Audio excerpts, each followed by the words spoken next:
बघा मित्रांनो, SRPF भरती पेपर 2026 मध्ये विचारलेल्या लसावी आणि मसावीच्या या प्रश्नात काय म्हटलं आहे? दोन संख्यांचा लसावी व मसावी अनुक्रमे 432 व 72 आहे. जर एक संख्या 216 असेल तर दुसरी संख्या काढा, हे आपल्याला प्रश्नात विचारलं आहे.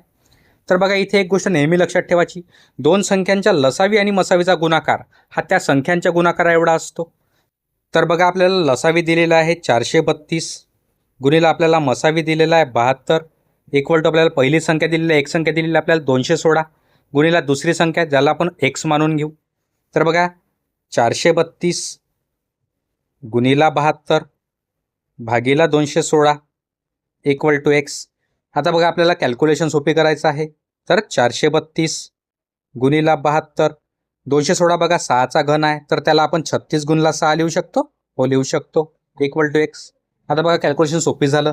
72 मध्ये 36चा भाग, 36 एक 36, 36 दुने 72, 6 मध्ये 2चा भाग, 2 एक 2, 2 तिरी 6, 432 मध्ये 3चा भाग, 3 एक 3, 1 उरला, 3 चो 12, 1 उरला आणि 3 चो 12, म्हणजेच x इक्वल टू 144.